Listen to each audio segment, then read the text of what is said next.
What's going on? WGO.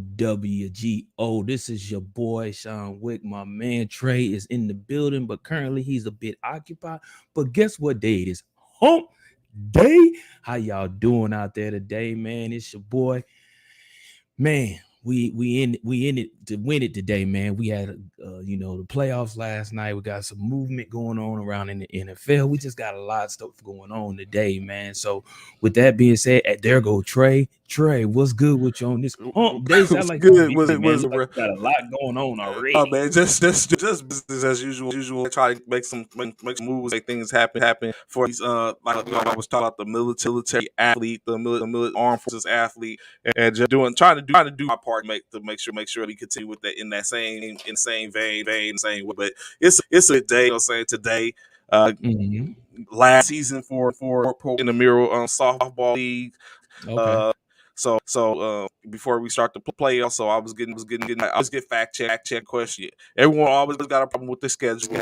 They always got a problem standing, and so um, I was basically fine tuning that and make sure that is understand because during the season I have to assess a couple of forfeits.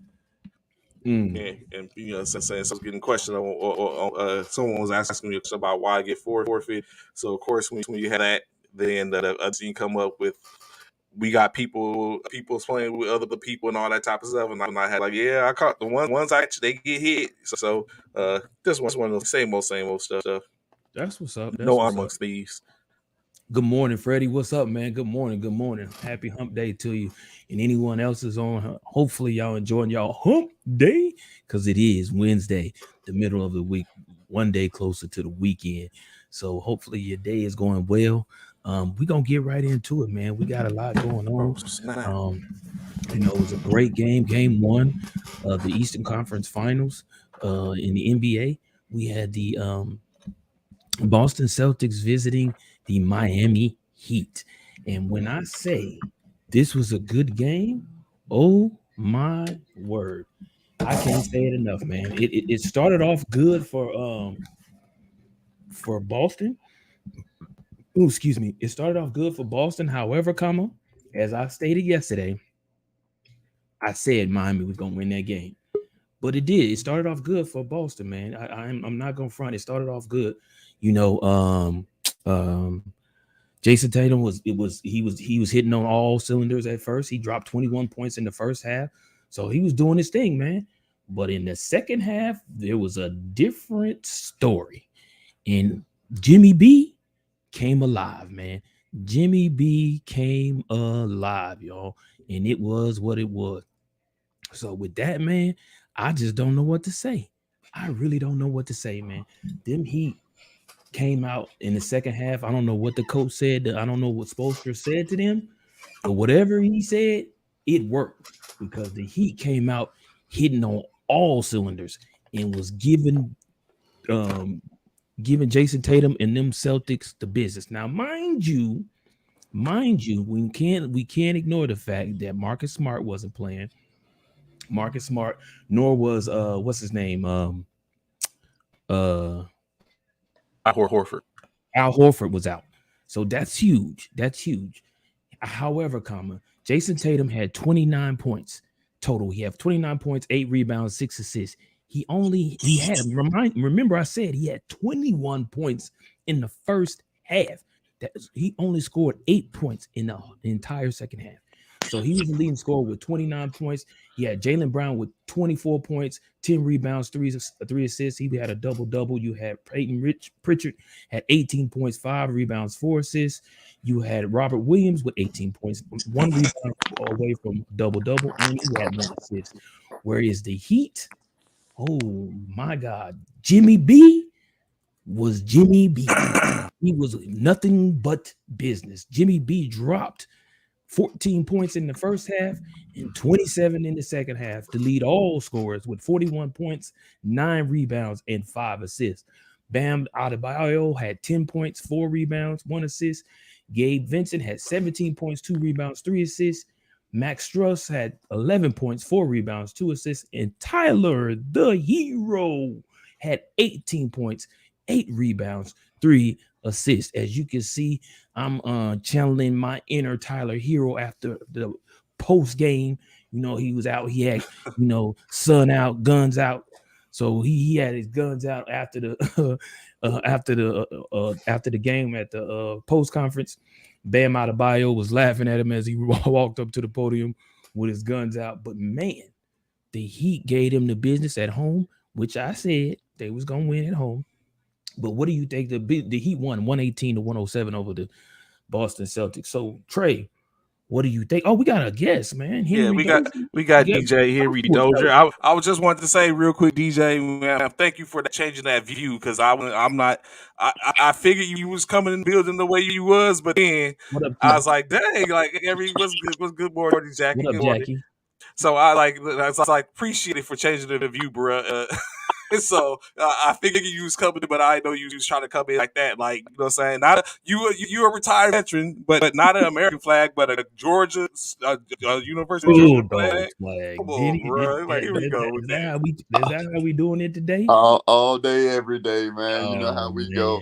Hey, I have to live with them. You know what I'm saying? But hey, I just wanted to caveat on you, man, because Jimmy B went off, man, last night, and the one thing I do desire, man, and the one thing I hate about like the NBA playoffs, you get that dog on game one, and then watch what happened the rest of the season. You like, what happened to that dog? You know, cause watch Boston gonna come back, and I'm gonna be sitting here like, come on, man, you didn't just show out on game one, and now you falling asleep the rest of the series. You know what I'm saying? So I'm expecting to see a good series though this month, and I want to see Jimmy just dog them the whole series just like that. Man.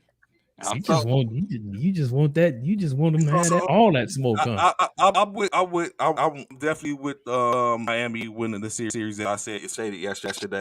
I don't think as much as we would like to see like Jimmy tried to do it to us in the bubble.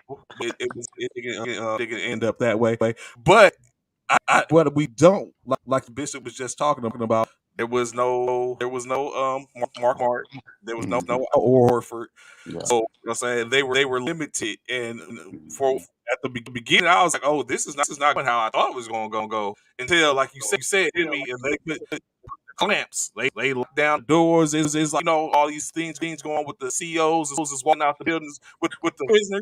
It's like no, we're not doing that in here in Miami. Like, you know what I'm saying? Our CEOs is locking cot when they sit up and like, you know what I'm saying, both the doors, you know, what we dominoes, both the doors, you know what I'm saying? And it showed, and that the clamps, like you said 29 points, but 21 that scored in the first half. They showed like the second half is ours, and it went in. So Jimmy, he was scoring the field, and so and him tell that it's not a dog in the ring. He just goes and he plays, and at the end of the day, that's what happened. And if I don't know, I don't think I think it's too early to expect him to sustain for the rest of the playoffs. So I wouldn't be mad at him if he like dials it back a little and kind of like let other people or just bring it in what wants to. Of course, if he does it too late, Boston to sit up and dispatch him, and they'll be going home too. But it's definitely showing last night. Hey, so let me make sure I got this clear. You got the Heat winning over Boston. Yes. Ooh. Yes. Hold on. That's what he got. That's what he got. I don't have that. No, I have Boston winning the series. I do not have the Heat winning the series. No. Hey, I like it. Let's make sure we get that clear. I do not have that. No, I do not. Hey, you're getting a lot of echo too, Trey, man. It's like doubling feed, but yeah. I just sent that text to him. Yeah, letting you know, bro. Yeah, that echo is echoing back. Yeah, he got the Heat winning. How's it now? Okay. There you go. Okay. You good. Okay. You good. Yeah, he got the Heat winning. Don't I said the Heat would win last night. I did say that. I said that, but I said Boston gonna win the whole thing. Okay. And I'm expecting a good series. You know what I'm saying, between Boston and I see it going to game 6 or 7, either which way it go. You know what I'm saying? Once them other guys get back healthy, man, I think the Heat gonna have way more than they can handle. that boy Tatum and Brown, and then you add Big Al them back, that's gonna be a little much for somebody to bite off. And that's all I say on that. What goes up? That part, I like it. That part, you were absolutely right. See, all my life I had to fight. Here we go. All my with the life nonsense. I had to fight. Here So, we go of course, with the nonsense. Oh, we're gonna talk about that nonsense, but he come in with Georgia, everything all over there, and that's not nonsense. Well, that's nonsense too. Don't get me wrong. Trey, that's nonsense too. Okay. So what else I was supposed to come in with? You know what I'm saying? I mean, I would expect it. You know, when we had a conversation, no, we didn't, because so nothing against it. I don't knock anyone for it, but I can't. Oh my goodness, here he go with the. See what I told you? ATL hat. You know what? Everything. So the other day, I would expect you to come in like with a Iraqi Iraqi war hat or something like that, Iraqi freedom hat, I would, or even a USSA U-trip hat or something like that, your white hat or something like that, like anything except for the ATL or UGA, of course. But we definitely gonna get to some of the stuff when we're in reference to Georgia, and even some stuff when we're in reference to officiating. But of course, last night. Bishop, like we talked about, the NBA had their NBA draft lottery. Hey, hold on, Trey. Hold on, wait 1 second. You the feds? Are you the feds? I'm coming at you with the same thing. You the feds? Are you the feds? Right. Hey, just answer the question. Don't answer yes or no answer. You the feds? That's why I was echoing because on my still I have both mics on. He got the lines tapped, bro. I'm telling you, he the feds, bro. He got the lines tapped. No, so like I said, I just suspected. What I knew for a fact is that, but all three of them teams was not going to get how we thought was going to happen. Wasn't how it was going to happen. I just knew that for a fact, and I don't think it's happened like that in the last couple of years with the lottery, to which the teams that were the top four stayed the top four. In this case, Detroit got pushed out of the top four. Now they're the fifth. Now they get the fifth draft. I did not expect Oklahoma to get in there as the number 2, but I mean things happen. But of course, Orlando, I don't think that was a bad pick. Orlando, I could see maybe someone like Jabari Smith or something like that going to Orlando, or Panchero maybe even going to Orlando. So I guess it ended up kind of like how we expected. We kind of talked about it. Unfortunate the Lakers don't have any picks in this round, or it wouldn't either the first or the second round.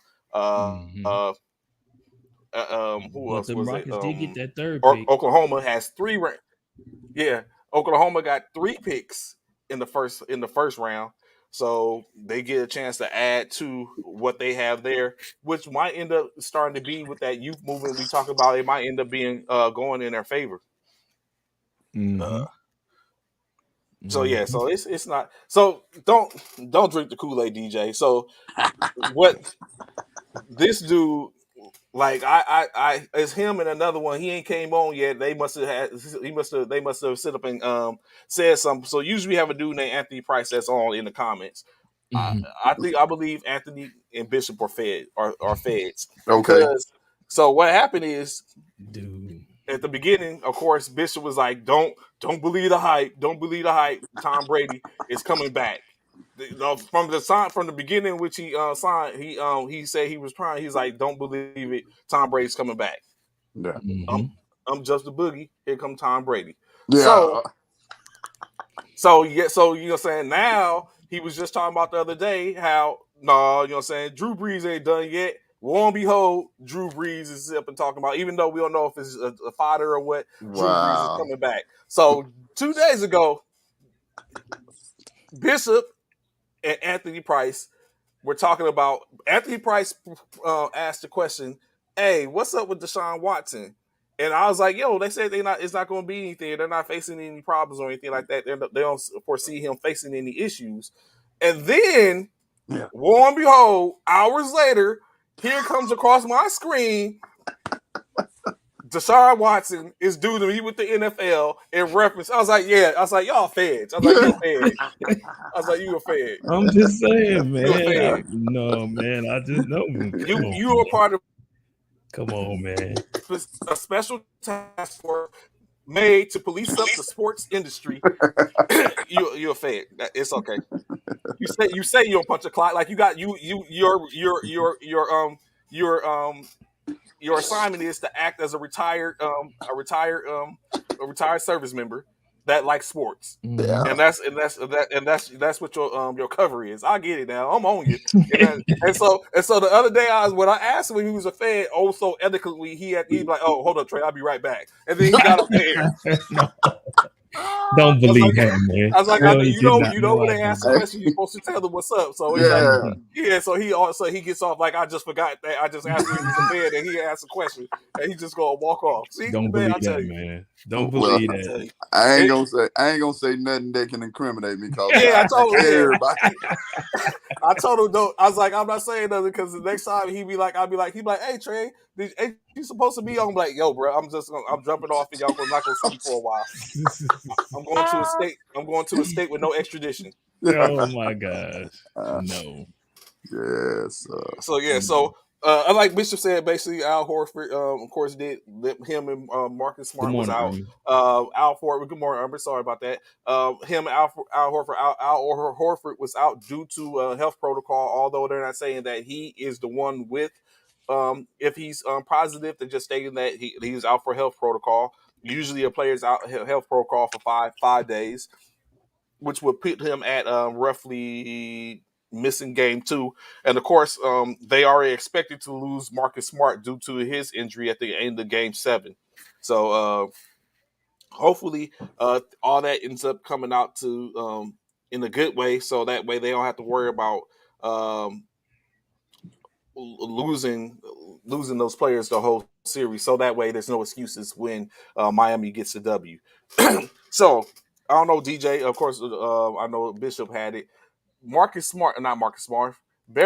Patrick Beverly had some things. He's been in the limelight. Hey, he went in. Oh my God! They For need 2 to take days straight. For 2 days straight, he done gone in.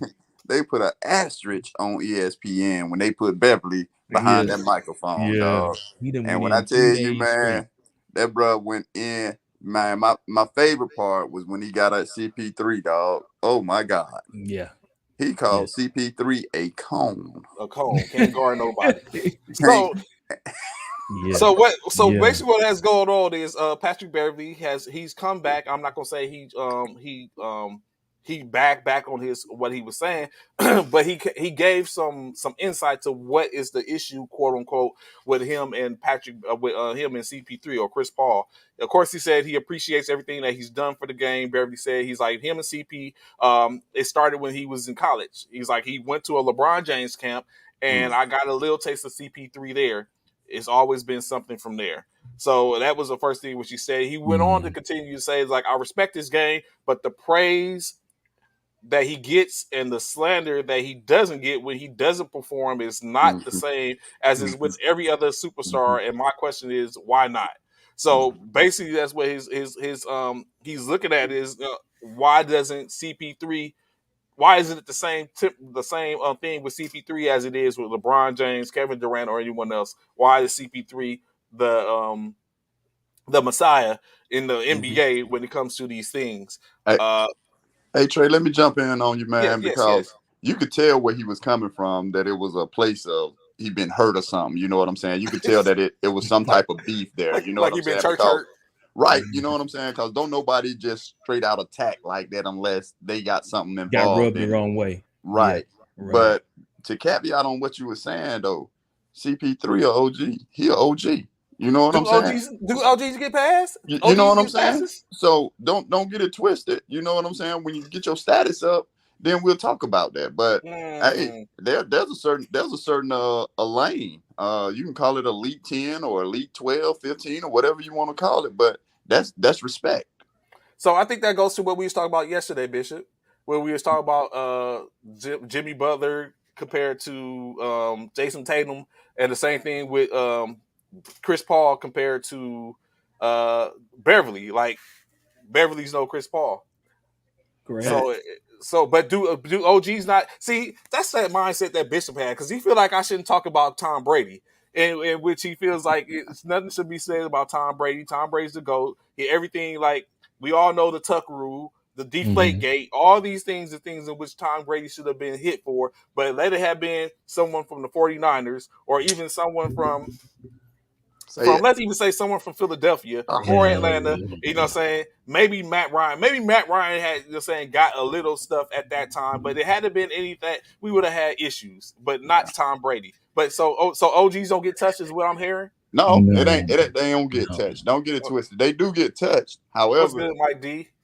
Yeah, I see you, boy. But it's a thin line, though. You know what I'm saying? Like, I mean, we can go all the way back to MJ. You know what I'm saying? Like, when MJ was MJ, you know, it was certain things you couldn't and can't do to MJ. You know what I'm saying? So, you know, even with Chris Paul, man, you know, he say, oh, he should have fouled out. You know, to be honest with you, you know, this is what Beverly was saying, you know. Man, they ain't going to call that tacky foul on you, but let this little rookie come in there and hit that foul. Hey, we're going to call, we bumping that. You know what I'm saying? And I'm going to tell you something on officiating side, because this is, quote unquote, the real reason why I'm here. Officials, they key. If you official and you go to a game and you officiating a game and you foul LeBron James out of that game, do you think that official gonna come back to that game? Do you think you'll see that crew again? Y'all may not notice this, but I guarantee you won't see that crew again. Well, Bishop is official as well. So in which going into that, so why wouldn't it? I think I've asked that question to you before, right, Bishop? Like during your games officiating, do you or would you call certain fouls or what? Like how? Like for officials, basically.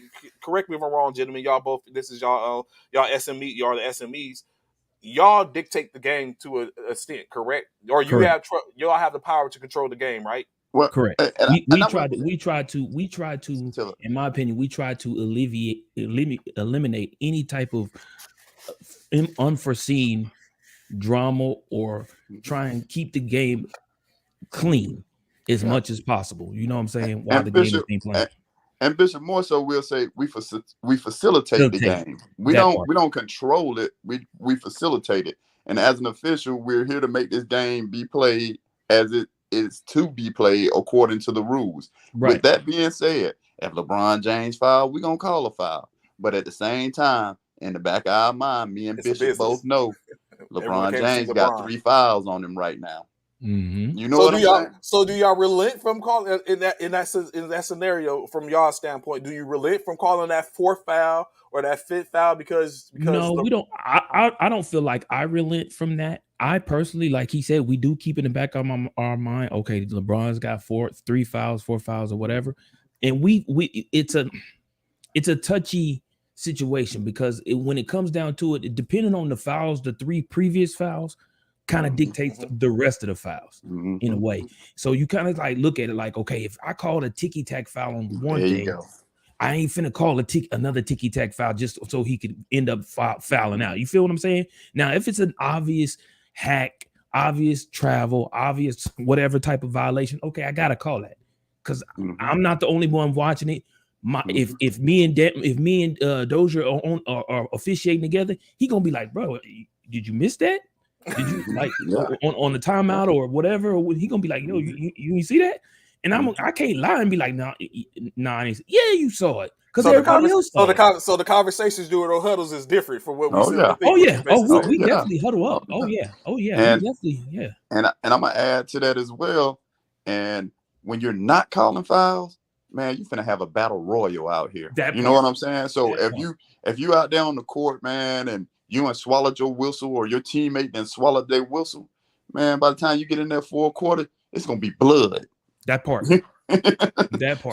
So you can't have one without the other. That part. And the last portion to it is a foul is a foul.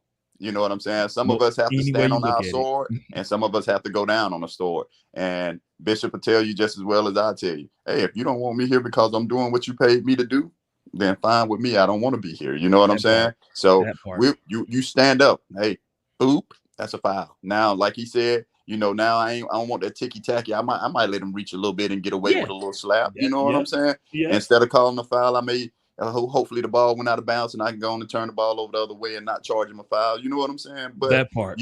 You play all of that stuff into play. And the whole reason behind this, Trey, is this. The people in the stands are paying to see those superstars. And if you sending those superstars to the dugout or to the locker room, they feel like, man, I only got to see. You know what I'm saying?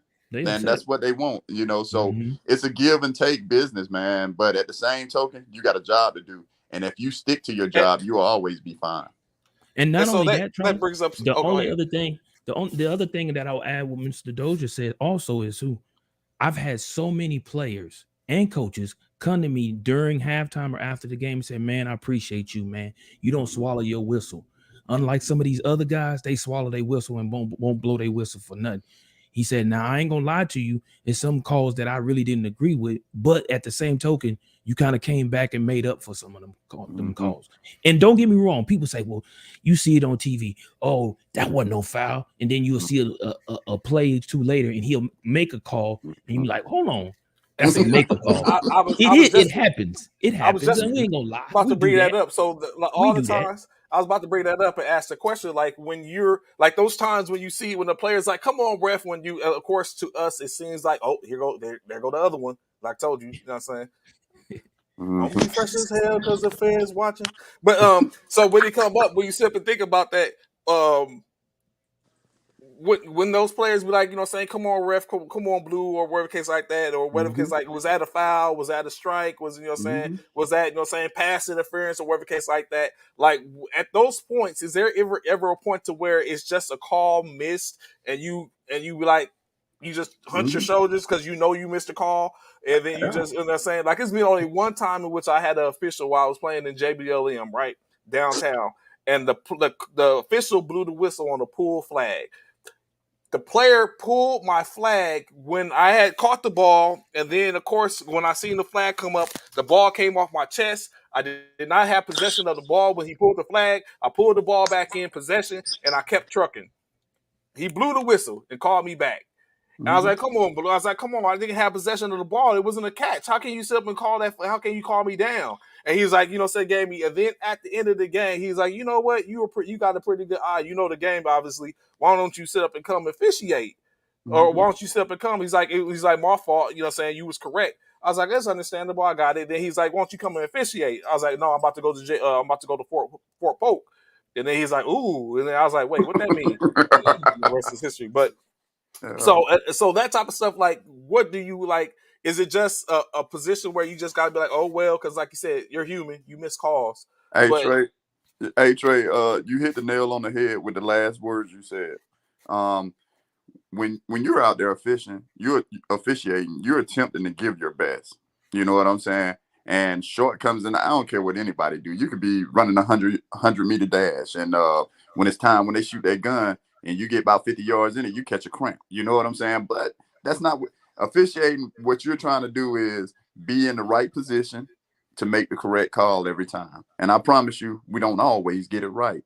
I've been wrong on many of occasions. I've looked at a play and called a little girl out, banged her out, went back, looked at the video, and was like, oh my God, her foot is on that bag. You know what I'm saying? And I could be sitting there, you don't know what's going through your mind at the time, and you sitting there, you looking, you seeing your elements, and you thinking you got everything you got, and you feeling confident about your call. Coach come out and you and told him, hey coach, that's a judgment call. And I'm 100% I got it right. Go back and look at the tape like, oh my God, the little girl was safe. So this thing right here, Mr. Dozier, how many refs in a basketball game? The court is not that big. How you missing calls? I don't believe that. I'm gonna be honest with you. Unless you out there on the court yourself as an official, you'll never understand that, because you got to understand you're gonna miss stuff. Y'all have assignments, correct? Huh? Y'all have assignments too, right? Yes, like and that's the biggest thing that a lot of people don't understand. A lot of people, true basketball players, know. But those that don't know the game of basketball, really know the game of basketball and know about officiating, yes, every official, especially with 2 and 3 man mechanics, every official has an area of expertise. They have their assignments. So people think, oh, why you didn't call that? And they're talking to the wrong ref. That ref doesn't have that area of expertise right there. That's not his lane. You're talking to the wrong ref about a foul that's above the rim. That's not the ref that's under the goal. That's not his. That's under the goal. That's not his lane. That's not his lane. That's not his lane. And also, it's disrespectful if I was about to ask you. If I come to Bishop's Lane and make a call, That's right. That's not, they call that making a long distance call or something, dialing in one. And not only that, but now I'm taking away Bishop's power base if I start making calls in his lane. And furthermore, if I'm making calls in Bishop Lane, who's watching my lane? That part. That means you missing something. So you miss something. So what is the feeling when you see calls? Or, of course, I'm very sure during the huddle you go back and be like, "Hey, bro, you got to get it together." Yeah. But does it like eat at you, especially if you're in your craft and you feel like, and you like, come on, man, this is diminishing the game right now. Of course, like you say, you don't want to hurt the power base of that individual, just like you don't want to sit up and override if you tell one of your NCO something, then you come back and override it. And it's like, okay, you hurting the power base. But what is there to be done at that point if he's just messing up, if they or he or she, because if they're not in a game, there's really what's nothing the correction? You really right. And there's really nothing you can Bishop do. Said you just got to coach him up. Yep, and you're gonna have to ride, and you know, and the reason why you don't want to do it, because if I continue to start, if I go down there and slide on one of Bishop calls and make his call, guess what them coaches gonna want? Hey, we need you to make all the rest of his calls too. That part. You see what I'm saying, Trey? So it's behoovy of you to stay in your lane, and then when they get their timeouts and they breaks and in between quarters, hey man, we're gonna need you to pick it up, baby. Get some of this Gatorade, drink your little water. Come on, baby. Take a Snickers. Open your eyes, bro. You missing stuff. Yeah, if you ain't got the angle right, I need you to move around so you can get the angle so you can see better. Because it's about angles when it comes to officiation. You need to be able to move around to be able to see exactly your area of responsibility. That's the word I was looking for. Your area of responsibility. And with basketball, Trey, is totally different from my sport, softball. But with basketball, you have a 3-man rotation where you rarely going to be in the same spot, probably 2 or 3 trips up and down the court. That part. It's going to be a rotation. So now your sight picture changes. And each time you go up and down the court. Yeah. And you know, with softball, you may have 2 to 3 umpires, one guy's behind the plate, and you got 2 guys that's covering the field, you know. So it kind of, our sight picture stays the same. You just hope and pray that dude behind the plate, he ain't having a bad game, or he ain't sitting back thinking about what mama cooking or what mama ain't cooking. You know? Because you do, and I'm glad Mr. Dozier say that, because you gotta stay focused. And the biggest, I'm gonna tell you what the hardest thing was for me to be an official when I first started out was watching the game. You can't find yourself watching the game. And when I say watching the game, people are like, what do you mean watching the game? Don't you got to watch the game to call the plays and stuff like that? No, you're caught too up busy. In the game. You're caught up in it. You're so busy trying to watch the 3-point shot. In regards, when I'm not saying when I say the 3-point shot, you're not looking at his feet. You're not looking at the guy defending him to see if he makes contact. No, you're watching him to see if he's making a 3, and that ain't even your area of responsibility. No, that's not what hold you on. do. So you're saying, which I did not know this. Like, I know a little about officiating, but not. So you're saying that someone is supposed to be have their eye to call the 3 to call the converted 3-pointer. It's not anyone. It has to be someone. It's someone specific that has that call. I didn't hear what you said, Trey. You broke up for me, so I missed all of that.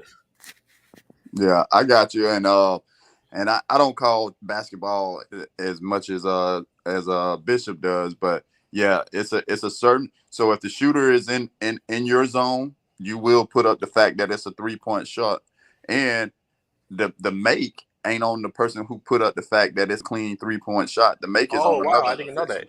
Yes, absolutely. See, a lot of people don't know that. They don't, and they find that's why they argue with the ref so much.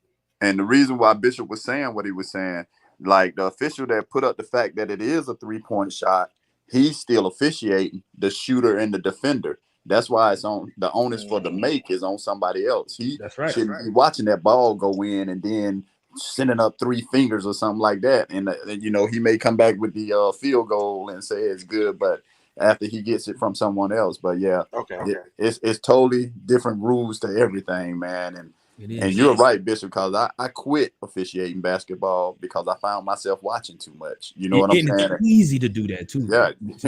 It's so easy to find yourself get caught up in watching and getting caught up watching the game and watching dunks and not paying attention to the contact while the dunk is being happening and all type or stuff happening in the backcourt. Because again, even though there's stuff going on in the front court, there's stuff going on in the backcourt too, and you still got to pay attention to that. Somebody has to pay attention to that too. So there's the whole floor has to be watched. So as we get on, we're gonna come back to that, especially in officiating, because it's something I have for you, DJ, in reference to that. So, but did you all hear the comments made by Jason Kidd? Now I don't know if this is pettiness. You know, what I'm saying if the NBA playoffs are becoming pettiness central, but of course Jason Kidd and Steve Kerr was asked in reference to their playing years against one another when they played against each other. So, of course, Steve Kerr was asked on his opinion on Jason Kidd as a player, and he said overwhelmingly speed and force, a brilliant player. Jason Kidd was asked the same question, and Jason Kidd's response was, yeah, I remember facing Steve. He had Michael Jordan. Yeah, that's exactly what Jason Kidd said. I heard that last night. Yeah.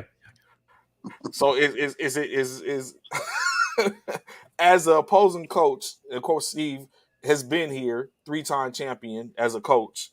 What do you think about that? It's like, oh, you just going to sit up and disrespect my playoff resume, and like let's not act like I ain't got championships. You got one. I got I got 3 or 4 as a player and 3 as a coach. Well, he did come back and say that that Steve Kerr could hit. He is that dude who will drop that 3. Down. Yeah, will knock that shot down for you. So he did come back and say that. But real is real. He did have Michael Jordan. Real is real. I mean, you can't deny the fact. I mean, Steve Kerr probably wouldn't have been Steve Kerr if he'd been on any other team. If he didn't have Michael Jordan, he wouldn't be the Steve Kerr. Steve Kerr's name is relevant because of the team in which he was on. Okay. Well, let's not omit Steve Kerr played. He won championships in San Antonio too. Steve Kerr? Yeah, he won championships. He won 1 or 2 in San Antonio. And he won 2 or 3 in Chicago. Are you sure about that?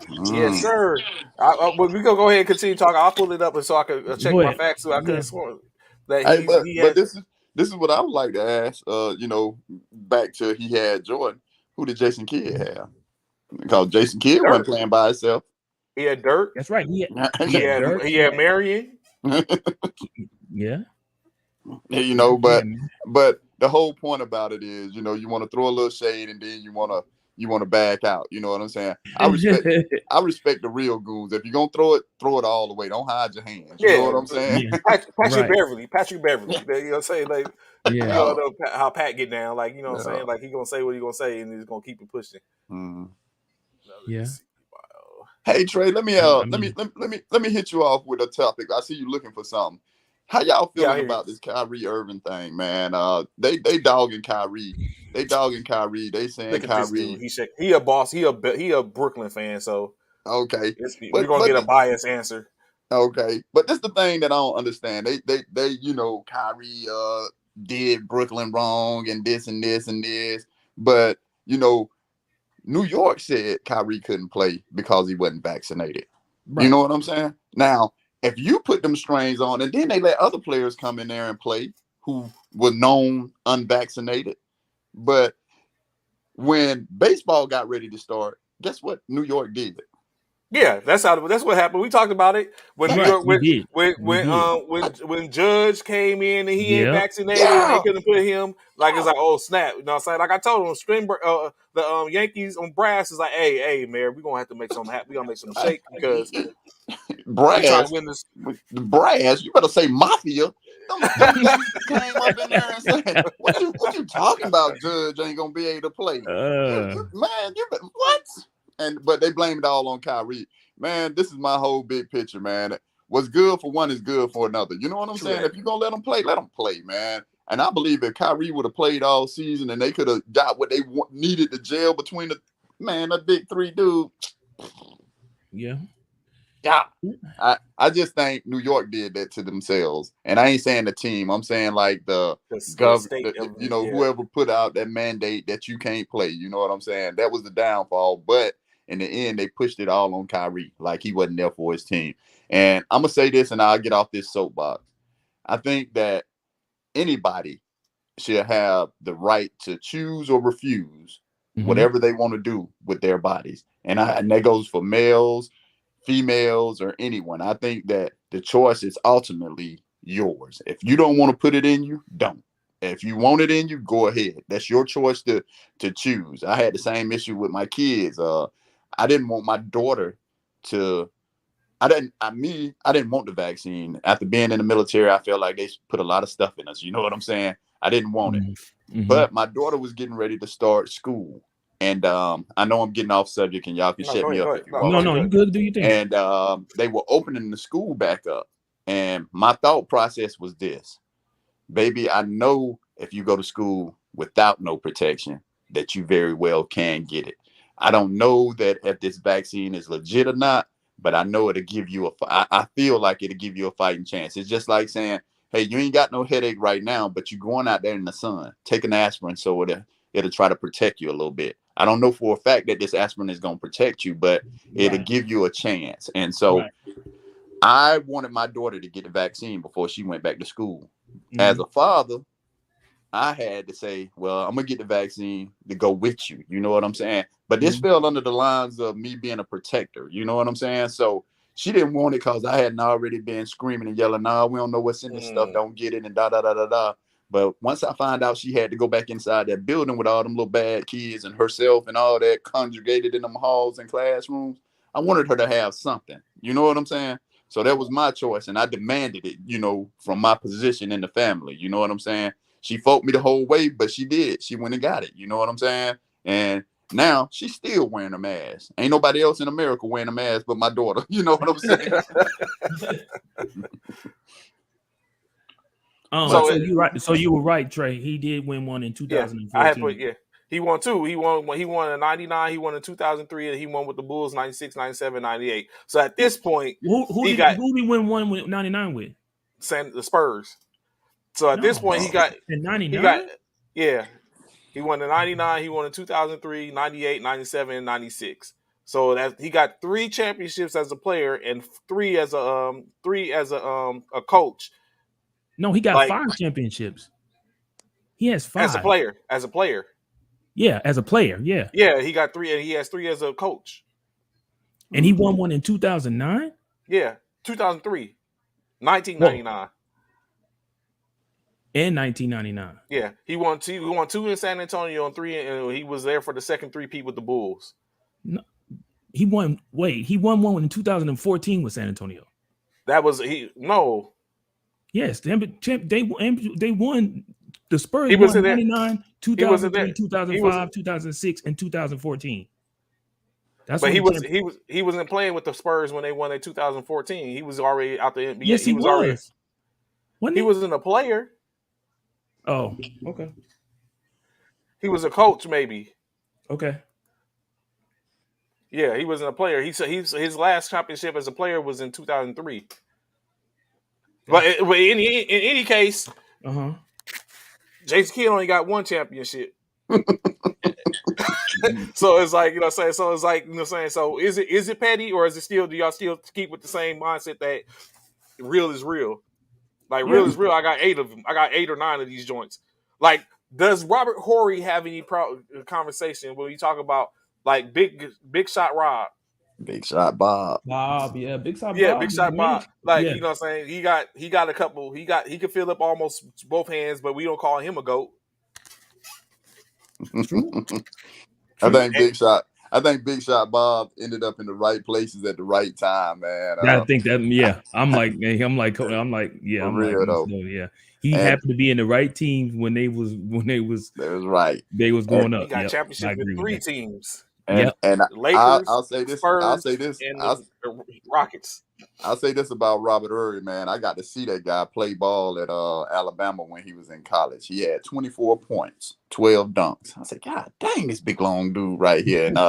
And when he went to the league, I expected greatness from him, but he was a role player. He had a role, and he did his role. Yes. That's it. And that's the problem that I think a lot of athletes nowadays, nobody want to be a role player anymore. Everybody want to be the star. They want to be the guy. Mm-hmm. Bishop. So again, I tell you, don't drink the Kool-Aid. Don't drink the Kool-Aid. What you talking about, man? I played with TJ, and he talking about people don't want to be the talking about people don't want to be the role player. Everyone want to be a star. Don't drink the Kool-Aid, Bishop. I'm just gonna leave it. Don't drink the Kool-Aid. Don't drink the Kool-Aid, fam. Don't drink it. But it's like and I slap it out your hand like don't drink the Kool-Aid. I mean, it is what it is. That's just how it. Yeah. Sometimes that's So y'all know we got game 1 of the Western Conference Finals coming up tonight. Golden State against Dallas. The Mavs in California at Golden State. Who gets the dub tonight? The Golden State. Hey, they better, boy. But if that Dookie dude show up like he did, boy, that man. See, this is the thing, though, Doja. I believe that's the thing. Dookie could do. Dinwiddie could show up, but he has to be consistent, and that's the thing. I don't think he could do that in every game for them to get the win. In my personal opinion, I don't feel that he has the ability to be able to be consistent enough to be able to give them points every single night, and I think that's going to be their downfall. And see, Bishop, this is what I'm talking about that dog. I want to see that dog all the time. I don't want spurts of that dog. You know what I'm saying? Right. I don't want that dog where the owner say, "Oh, he don't bite," and then I just seen the dog down the street in a fight. You know what I'm saying? Right. I want you to bring that dog every night, man. Right. Don't give me that hump in your back. I want to see that hump every night, man. Right. And I'm with standing up. Yep. And Gold, I'm with you, bro. I think you're right on point. He ain't gonna do it every night. You know what I'm saying? Right. They ain't gonna have it together every night. What we do know about them California boys. Ooh, if that little red boy get hot over there and start shooting that rock, and his twin come around the corner, Raymond snatching people out the air and body slamming them. You know? Yeah, I totally agree with you. I don't know how Mike. I don't know how you feel that the Dallas is going to still win at home on Golden State court. I don't know how you feel that's going to happen. I can't see that. However, we will see because it's going to be a good game tonight. I will say that. But I like Mr. Dozier said, man, when them Splash Brothers get together and they team up and they hitting on all cylinders, it's a long night ahead. And now they got this boy Poole playing ball. Boy, it's not gonna be pretty. I'm telling you, it's not. And if Steph come out hitting in the beginning of the game, y'all can cancel Christmas. Yeah, y'all can cancel Christmas, bro. And Mike, Mike, I want you to tell me who you think gonna win the series, Mike. Even if Dallas do get game 1, let's just hypothetically put that out there. If they do get it, it's just fool's goals. Because I have the Warriors winning that series. I got the Warriors in Boston in the finals. Well, I don't know about that.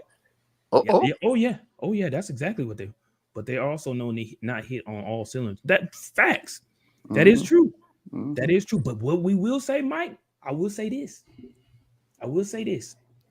During this whole playoff, during the whole time the Warriors has been in the playoff, we have not seen playoff Steph yet. I'm telling you, we have not seen playoff Steph yet. If he decides to show his face, it's a wrap. Playoff Steph has not showed up yet. He has not. Trey, so he do, it's a wrap. You got Miami and Golden State in the finals. Yes. My God. Yes, I do. Please allow me to come back on. Oh, we would love to have you back on. We would love to have you. Please allow me to come back on. We would love to have you back on. You've made a lot of mistakes in your life, and I've been around. but this right here very well may be one of the biggest mistakes in his life. It's only 4 teams left. You can eat this. You ain't got to make a 50-50. You can make 100 on this test. That part. This is where I'm at. Ah, 100% Golden State and Miami Heat NBA championship. I don't know how you got that, bro. I don't know how you got that, Mr. Doja. I have no idea. Hey, Bishop, every now and then I pull calls out of the sky. I feel you. Hey, but hey, I will see. And that's the thing. The good question, Anthony. Good question. If Smart and Horford was there, would they have won game one? Would the Heat? So this is where we go. See, this is where y'all allow people to pull the wool over your eyes. So what we have to keep in mind is if Tatum, if Smart and Horford were there, Horford would Tatum probably wouldn't have went for 21 points in the first half. Okay. He might not have been done. He might not have got stopped completely. So that 29 might have been an equal 29 between the two halves. What we got to also realize is Horford goes for average 13 points and 10 rebounds a game. They got beat by it just wouldn't have been the same. I don't think it would have been that much. It might have been a chink, but it wouldn't have been that much. Like they was going to do? Put Smart you got to keep on Jimmy Buckets. That's right. And now Jimmy Buckets don't have 41 points, bro. Mm-hmm. Now Jimmy don't have 41 points. But then someone else probably goes off. Who? Anyone of there? Anyone? You might. Jimmy We ain't gonna act like hero. We ain't gonna act like hero. No, but Trey, listen. Jimmy had 41. The closest person to 20 points was 18 by Tyler Hero coming off the bench. No. No. Come on. No. Preach. No. And then Gabe Vincent with 17. Really? Come but on, bro. But what Vincent and Struss have been doing the same thing consistently. I realize 11 points from Struss. 11 points. But Struss was it. We didn't even. No That's one knew who Struss was. Quarter, bro. No one knew who Struss was. So the reason why we ain't seen Duncan Robinson is because of Struss. Now we know Duncan Robinson got a heater on his side. We ain't seen Duncan Robinson because of Struss. So that's got to say something. Like they got like. What does that got to say? Struss had 11 points. What it says is Miami in 6. That's what it says. Oh my God. That's what it says. Miami in 6. Mr. Doja, please get your boy. Please get Miami in 6. Hey, he can do all this stuff. Today is Wednesday, I think, but Sunday is coming soon. But Trey, you out there again, bro. Miami is 6. Get your boy, man. You out there. I'll tell you. 6? Miami is 6. You crazy. Mike D said Dallas to the ship. Y'all want to be on me, but Mike D, wherever he's at, he tripping too. Yeah, he tripping too. Y'all said, you know what? This is a clear thing of like, okay. I bet you Mike changed his mind after the night when. I bet he changed his mind after the night when Golden State run through them boys. Well, we gonna see him tomorrow. yeah. APB. So it's all subjective. Yeah, man. Come on, man. It's all subjective on that. Come on, man. Hey, one of you guys gonna have to go round Mike up tomorrow because he ain't gonna be around tomorrow. I gotta work. That's two people missing. That's Smart and what's it called? Horford, bro. Come on, man. But we're not gonna act like Kyle Lowry is missing for Miami. So is he even gonna play this series? Yeah, is he?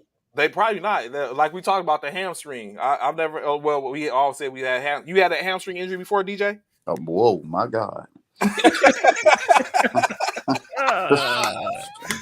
Who have it? And the problem with athletes is don't worry, it's on Facebook, Mr. Michael. Don't worry, you don't have to worry about it recorded. It's on Facebook. But the problem with them hamstrings is we never give them full time to heal. That part. You know oh my God! And then we get back out. Finicky injury in the world, bro. God, that's the most finicky injury in the world. And I done pulled both of mine, Mr. Doja. Yeah. Both. Oh my God. Yeah. And when you get back out there, you trying to baby it. And then once you stop babying and you try to let go, you feel it. You like, there you go. You know, man, and that hamstring. So that tweak is nothing, boy. I told Bishop I only had it one time, and I did it playing football.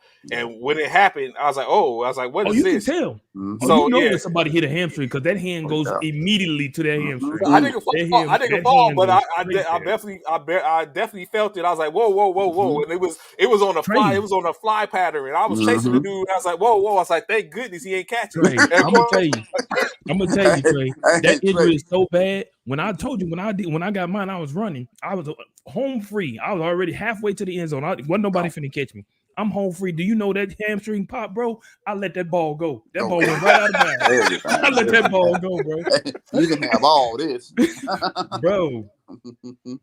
I let that ball go. That's That thing a ain't no tough joke. injury, man. And but once again, I ain't never played sports at their level. You know what I'm saying? And Right. I can imagine the pressure that's on you with a hamstring because it's not a visible injury. You know what I'm saying? So I may look fine to you, but I can't perform the way that I used to. So, I can imagine he getting pressure to get back out there. You know what I'm saying? So, and with all the stuff that these professional doctors they got, you know what I'm saying? I don't know what they can do for it, Trey, but hey, they can probably. So I would say I don't this. think This is there's what I much they believe. can do for it, but I sit down. Yeah, So this is what I would say. I think you know what I'm saying, everyone. So to your what you were saying, DJ, I think everyone at their own level in their own right has that star quality of work case like that. Just like we was playing around a while, because like I could attest that all of us believe that we were stars for our team. Because I was sitting here thinking like I've been a star for all my teams for the most part, and I played with both of y'all. So oh no, you know what? The disrespect, DJ, that this man to your upper left quadrant gave me one time. Like you know what? Disregard that. The disrespect though. What are you talking about, Trey? Speak on it. You know what I'm talking about. No, I don't. This man, we play on the same team. And this man goes and says, "Oh, I like this guy's hands over here. He's nice with it." When I got nice ass hands, and I play on your team, and you giving the love to someone else, Mr. D, Mr. Dozer, he will not live that down, bro. And I listened to this man give love to the opponent, the op. He gave respect to the op, DJ. To the op. This dude would not live that down. I didn't downplay him. On your hands, dog. Man, come on, bro. I was like, man, you know what? I'm glad he did that. You know what? I'm glad he did that because that lit a fire in me. And the rest of the season, I was in rare mode to where I had to remember Ken. Remember Ken, DJ?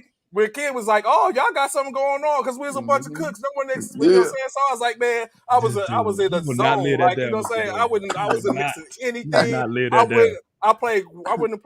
I was two ways, so I moved from linebacker to safety. I was in the zone and safety. I was like, I can't believe this man has set up with this. He would not lay that down, bro. Hey, Trey, this is what you should have did in the moment. You should have took them hands and rubbed them by them like, hey, you remember these? You remember these? Where's your man at now? Yeah. I mean, but the dude, he was nice. I ain't gonna lie. You know, so he had hands, but I was just looking at the fact that he played for Met. I don't know if he was around. He played for Medac. Remember short starting first class? The light skinned dude from Medac. I can't think of his name, but him. Yeah. So y'all was still in first calf. So when I moved from first calf over to Doc. When I moved from first calf over that's him. Yeah. When I moved from first calf over to Coscom, I had to deal with Doc. I had to deal with finance. I had to deal with it was Doc. It was Medac, finance, the DFAC, and who else was? There was one more. Medac, finance. Medac, DFAC, finance. It was number 4. Who was the 4th team? Medac, DFAC, finance. I don't remember. I can't remember, but that's what we had to deal with, and so I had to. We did plenty about because that's when Doc had first. Was it the MPs? Was it the MPs? I don't remember, but we just had to deal with that. So the same people that we had to deal with in first calf, minus Sergeant Gibbs playing Sergeant Gibbs, is the same people we had to. It's the same people we had to deal with over in and for the most part, I end up because Ken ended up moving from first calf and playing with first calf, and he ended up playing with finance because after first because finance was red, white, and black. So yeah, man. So I went from battling with people to still battling. Yeah, I left first calf, and this I was like, damn, y'all over here too? Like how? Like, but yeah. So So, but back to what we were saying, like, no, Mike D, I did that in Washington State. I had never had a hamstring injury until I went to Washington. So I don't know what game you talking about. I don't know if you're trying to throw shade or something like that. Yeah. Hey, somebody said there was some breaking news. Something happened. The Eagles just did something. Let me see. I have to look it up because that's Bishop's team is the Eagles. Yeah, but he said breaking news. Bishop, the Eagles done did something, so he probably done ripped and ran. It's like that's probably Fed talk because that's Anthony is the dude and Bishop's not on the screen right now, so that's probably Fed talk. Like, hey, you know what I'm saying? Go pick up your phone. They got some breaking. That's the code. Breaking news, Bishop, because he ain't say any other time. See, you gotta watch that. You gotta keep your eye on him because any other time Anthony give us the whole rundown. He be having everything in the comments. Now it's like breaking news, Bishop, Eagles, and then Bishop disappear off the screen. That's the Fed. That's Fed code for hey, we got another one. Hey, well, I'll say this. I know you won't, baby. You won't. You own them. You own them. yeah. You gotta pay attention. You gotta always keep your eye on them. I was like, Bradbury. Oh no! What? Bradbury signs with the Eagles. Another corner. Do you think the Eagles? You think the Eagles really gonna be anything this year? You think? Let me ask you this while Bishop gone, and I hope he can't hear me. You think Jalen Hurts is the answer for the Eagles? Hell no, he don't either. He'll act like it. Wait till you get back on. Wait, just wait. He gonna try to feed you that, but you gonna cycle through that bull. Yeah, but you gotta cycle. You gotta cipher through it, and the twinkle, with the little twinkle in his eye ain't gonna be there. Watch, you know, like they say, you know, what I'm saying fake motivation is some motivation. No, I ain't never believe that. That's fake. It's still fake. Dude, my football team is done, and I know Mike D on here, so I'm gonna give him a shout out, man. They goddamn New Orleans Saints, boy. They looking like they're gonna be some monsters this year. And I hope you can delete that because I never admit to saying that. But boy, they putting together a beast down there in New Orleans. If Jameis Winston can come back and play like he did at the first 7 games, oh yeah, well, like I might have to listen. I might have to listen to this bull crap again. Who that, all that junk. I don't want to hear. We hear it all. Like I'm surprised Leo ain't on here. If he gonna probably pop on a little bit with who that. That's all we heard yesterday was who that. And I was like I said, they starting to be like them damn Dallas Cowboy fans. Yeah, man. I used to like the Saints when they had the brown bags on their face. You know what I'm saying? To me, that's when the Saints was at their best, when they had the little brown paper bags. Hey, look, man. There you go. He's like, no, I got to say. But yeah, Mike D, y'all looking like something this year, man. And I don't feel like listening to it. I might have to block you on Bookface. Yeah. But like I said, just like he don't pop up. They gonna just wait when they start getting these wins. They're gonna be all over the internet like the Cowboys fans. Yeah. And you know I'm here in Texas, and I can't stand these Cowboy fans, boy. No, they be on here. We got I know Freddie's a Oakland fan. I mean not Oakland, a Vegas fan. Of course, my D. We already know my D's a Saints fan. Anthony's a Washington Commanders fan. Who else is on here? I know Jackie. Jackie's a Cowboys fan. Irma's a Seahawks fan. Okay. Who else is on here? So it's it's a few of them on here. Like I said, day one dirty bird. I ain't tell them close my eyes on that game. I'm going to sleep. Sleep, Mike. I don't want to see it. Bishop, as we transition a bit, well, we'll get this, and then I'll go back to something I had for DJ.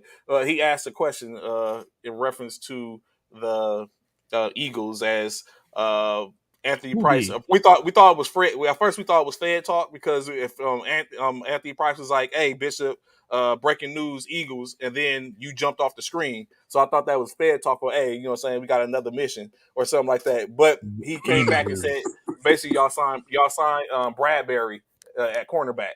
Oh yeah. So, but DJ had a question for you. Well, he asked me, but I was like, do you believe that Jalen Hurts is the answer for is y'all savior in Philadelphia? Well, I don't know. So of course, you know, I don't feel like watch your eyes. I told you, DJ, watch your eyes. Go ahead. We don't need a savior. The light went out. The light went out. The light went out. Yeah, he was all twinkly and stock bright eyed when I said Eagles, and now he said, "Well," and then now we asked that question. I was like, "Well, it's like." However, I do think he's the answer. Oh, I do feel like he's going to come out and prove himself this year. But I've said that about a couple of quarterbacks. I said that I feel like Jalen Hurts is going to prove himself this year. I feel like oh boy is going to prove himself. Sunshine is going to prove himself this season. Trevor Lawrence. That's what it is. I feel like Trevor Lawrence is going to prove himself this season. The only person that I feel like is going to come up short and ain't gonna do anything. Here you go. Is Tua. Down in Miami. Yeah, I don't think he's gonna pan out as people expect him to.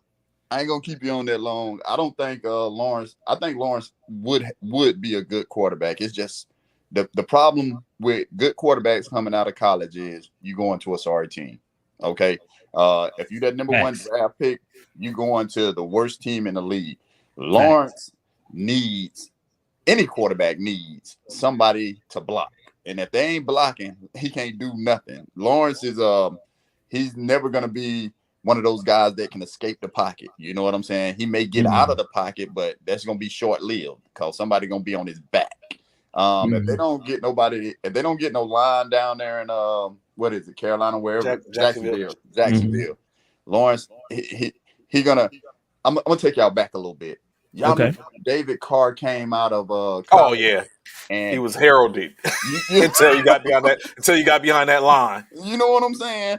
And so until you can get somebody to block for this guy, he can't produce. And best lineman was a center. You see, and after he hiked the ball, he hunting for somebody to block. While you got these other dudes sitting beside him, ain't blocking nobody.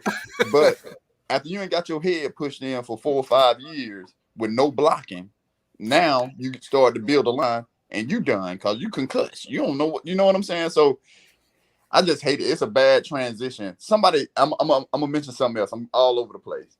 Mm-hmm. They were talking about having a lottery, and then having we talked about that yesterday. Does that work? Yeah. And just imagine if you are a decent quarterback coming out of the draft, and you can go to a decent team. You know what I'm saying? And you could actually, boom, boom, boom, boom. You know what? We didn't look at it like that yesterday. That's interesting. I think we was going that way, but we didn't look at it like that. Like that. We was wondering like how would that change the game if the lottery was also in the NFL. Like, would that be that much of a game? Would it make a difference? Would it be that much of a game changer? But that's a good point which you make, that if you eliminate going to the Jets, potentially maybe going to the Eagles, or saying someone else like that, that gives you is a different angst when it comes to it. So okay. And y'all remember what Eli Manning did when he came out in the draft? Yes, you know what I'm saying? He wasn't playing. Yeah. I ain't going down there. Bump that. Right. You know what I'm saying? Now, I ain't gonna say everybody can do it. Them little guys, they happy as heck. They finna get a check. You know what I'm saying? They can start getting checks now in college, but they happy as heck. They finna go get a check. But Eli got his daddy, his brother, all of them backing up in his corner. I ain't going there. But then he went to the damn Giants, and I was like, shit, I don't think that was no better. But hey. But I just man, it's a different stroke because you work your whole life to try to be the best at your craft that you can be, and then come draft night and you get drafted by the Atlanta Falcons to go play quarterback. You know what I'm saying? We ain't blocking. If you say hike, throw the ball, punk. So just to answer Anthony Price's question, Bishop, can you look in the camera and say Hurt is the answer? Hurt is the answer for Philadelphia. There. I sure can, with no problem. DJ, wait till the season starts, man. This dude, when the season starts, you're gonna be like, "Come on, man, see, you're trash." Like all this. Just like that's like I said. Hold on, Bishop. Bishop, are you choosing Jalen Hurts as your quarterback for the fantasy league? If he's available, yeah. Well, Bishop, I got a question, man. Okay. What do you mean by Hurts is the answer? Are you saying that the answer he's the Q1, QB1, or he's the answer to be QB1, not only to be QB1, Mr. Dozier, but also the fact that he is the answer for the departure of Carson Wentz. Okay, I can accept that, because when you say answer, I'm under the impression you're saying that he's the one to take us to the promised land. And I just wanted to clear that up. That ain't what you're saying. Yes, that's what he's saying. Look at it. Yeah, that's what he's saying. Yeah, he's gonna take us there. Yeah, Stop it. The long-term goal is for him to do that. Yes, but I am saying he also is the replacement for Carson Wentz being booted out of Philly. Well, Foles was the answer then, and me and you both know. And I hate that we got rid of him. To be honest, Mr. Dozier, I do. I hate that we should have got rid of Wentz and kept Foles. To be honest. Oh my God. I do. I believe that. Foles ain't even a third round. I know. Third string. I know. That is so true. I totally understand. But so Wentz just was never supposed to be there. Well, no, because I won't say that. Because I will say now. Don't get me wrong. Wentz did come into Philly after coming out of South Dakota, North Dakota State, whichever one it was, the Dakota. And once he came in playing highly on a great tier of talent. And he came in and we thought he was doing his thing. Then he got to a point where he was doing his thing and he became predictable. Okay. And then he became injury prone. And then it was like, you are still doing the stuff that you did when you came in as a rookie, thinking it's going to get by with these players, as though players are not being able to watch film on you. Okay. You know what I'm saying? So therefore, it felt to me as though Wentz wasn't producing anymore. He was still making the same mistakes that he was making in the previous year and wasn't excelling at all, in my opinion. So therefore, I felt like it was time for him to go, and I was happy for him when they got rid of Wentz. In my opinion. Now, Bishop, I'm gonna ask you this: Do you think that was small school? I think that SDU, those are Division II schools. Am I correct? Right. Mm-hmm.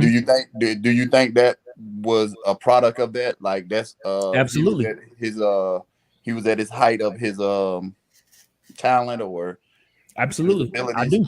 And I absolutely do. I do believe if you're a talent at a D2 school compared to a D1, it's a totally different animal.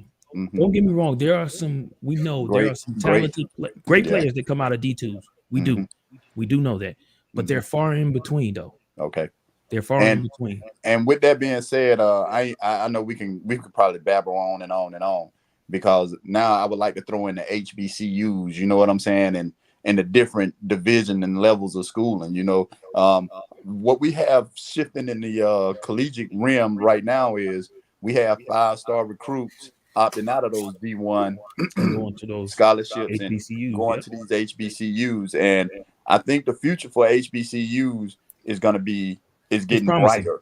It's getting brighter. You know, we had some great talents come out of HBCUs. Jerry Rice. We had some guys, Shannon Sharp. You know, a lot of them that came out of HBCUs. But absolutely. And I think what Prime Time is doing, and Trey gonna laugh because he's gonna say, "Oh, you're gonna just try to get to one of them Deion Sanders moments of Atlanta, Georgia boy." But I think what he's doing down there is sparking, you know, just sending off sparks. Hey, look, we playing football down here too. Hey, we can play ball too. You know what I'm saying? I think in the draft this year, how many they had what 4 or 5, 6 or something like that. Yeah. 4. Yeah. So and I think it's good. And my daughter, she was telling me, she said, "Hey, Dad, I want to go to a HBCU." And I said, "Oh, baby," I said, "I don't know if you're ready for that." Hey, you've been around the military. Yeah, I was about to say military brats have. I know Bishop was one, but military brats having the slightest idea, like so it's completely different. That's what it's a different. And it was sad. I was trying to tell her that. Gates. Yeah, it's a different animal. I'm trying to tell her that I'm like, man, you've been covered around the military your whole life, you know, but and it's different, you know. But hey, if you want to go, go on, go. And I'm sitting here thinking it out in my head, Bishop, and I'm saying, yeah, She'll probably do a freshman year, but after that, she'll be like that. That is crazy. That's it. I was in the military brat, but I know when you just looking like life is different for a military brat, man. Yeah. And find behind the walls and stuff like that. So so of course go into talks, and then we're gonna go back into some of which I want to talk to you about, DJ. The NFL, as we know, the XFL, the XFL. Mm-hmm. The XFL has signed a deal to get all their games shown on ESPN and all Disney platforms, being ABC or whatever case like that, which they're going to basically show. I think the total they have 80 games, 60 games, or something like that, and and the playoffs. So XFL is kicking in the dough. The Rocket and his team is doing a job of which they're setting the groundwork to be maybe the elite spring league, as we have the USFL going on right now. But the XFL is showing that they're going to probably be a problem. Of course, as we were stating on earlier, Deshaun Watson is scheduled to meet again with the investigators from the NFL. Bishop, how's that going? Oh, I don't know. I just know they're supposed to meet. I just know. I know what he's doing. I know what you're saying. Yeah, from their sports division, I know you're the head of that department. Like, no, you know what I'm saying? I know as much as you know. He's supposed to meet with him. They're gonna determine if he broke any of the NFL policies, and if so, he's gonna get suspended. Like I said. It is what it is. So what are y'all asking for this? What are y'all? I'm not asking for nothing. Y'all ain't asking for nothing. I don't know what they asking for right now. Hey, Trey, with that XFL stuff, allow me to say this. The NFL is undefeated. Yes. You know what I'm saying? Oh, yeah. Meaning that we all watch the jockey for second.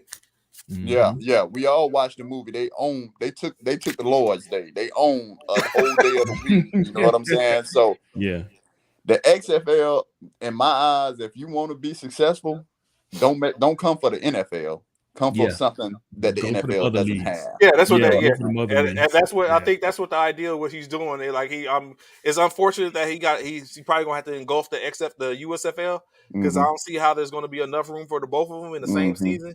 At the same time, that's saying, like Lauren Hill said, 2 MCs can occupy the same space at the same time. It's unfortunate for the XFL. The USFL has 1 year to try to get ahead of them, and I don't know how that's going. I mean, actually, I think playing in the same. Now they're starting to sit up and reach out to where I've seen things in their chat rooms and their in certain aspects to where they're now starting to get out there to where they're finding places to play in their home markets. Okay. But I don't know how much with the XFL on their heels, it probably wasn't a good look to do the everyone plays in Birmingham every week situation, because now there was no leeway getting towards a fan base. Now next year XFL is coming into the gate, and they have an opportunity to snatch fan bases from people for the most part, just as a novice fan of football,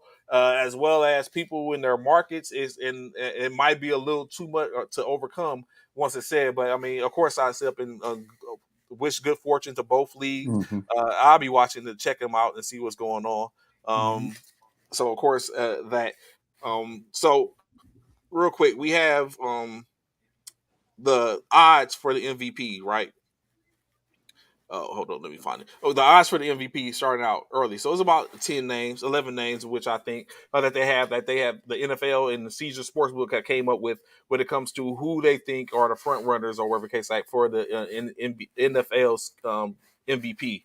So I'm not going to say them in any particular order. I'll just give it to you. Names on this list. I don't know how the hell he's on this list. Tom Brady, Aaron Rodgers, Justin Herbert, Joe Burrow, another one I don't understand. Matthew Stafford, this one I don't understand. Russell Wilson, Kyle definitely not this one. Kyle Murray, Lamar Jackson, Dak Prescott. Wait a minute, what is this list again? Quarterbacks. But that's what that point too. The MVPs. These are the odds for the MVP. Oh, for okay, this year's MVP. Sounds about right. So if I was to do it in order, how they have prediction, The highest is a 7-1 for Josh Allen. So Josh Allen, Patrick Mahomes, Tom Brady, Aaron Rodgers, Justin Herbert, Joe Burrow, Matthew Stafford, Russell Wilson, Lamar Jackson, Kyler Murray, and Dak Prescott are the front runners right now from Caesar Sportsbook's predictions That and sounds odds about right. on who. You really all quarterbacks too for MVP? Yeah. Come on. Hey, I'm gonna say this about Josh It's Allen. hard, bro. We spoke about this before. It's hard to not give MVP to a person who touches the ball every play. Yeah, outside of being on defense. That's hard. That's hard. Right. Hey, I like Josh Allen, man. I like Josh Allen game. Yeah, he good. I like it a lot. You know, but it's something about, I guess, Buffalo. I don't know. It's just you play in Buffalo, bro. You know what I'm saying? And then the other thing, and Mike D, I'm just finna hear. Yes, Mike, Dak is in front of Winston. They make he deserve to be in front of Winston. Man, boy, Dak. What has Dak done? All right, Amari Cooper gone. Yeah, that dude, number 88. What's his name? Came out of Oklahoma. You talking about CD Lamb? Boom. CD Lamb is gonna be exposed this year because he's not a WR1. He gets over because of the WR1. No, what's because the number is the WR1 for them? CD Gallup. Gallup is 1. CD is 2. Oh. And that's where he got to stay at if he want to continue to put up numbers but he gonna be 2 on the Cowboys roster, but the defense gonna play him like 1s. Yeah, and that's what it is because Gallup is Dak's preferred target. So actually, like you said, I think CD is supposed to be the one, but we all know how this is gonna go because Dak prefers to throw to Gallup. But this is gonna be the problem. See, everybody banking on CD. They should have never let Amari go. I know they ain't had no more money. That too. That was the dumbest thing. If they wanted to let somebody go, they should let Gallup go. Yes, not Amari. Yes. Why let Gallup go when you want to keep your wide receiver, your quarterback happy? Man, it's about the numbers though.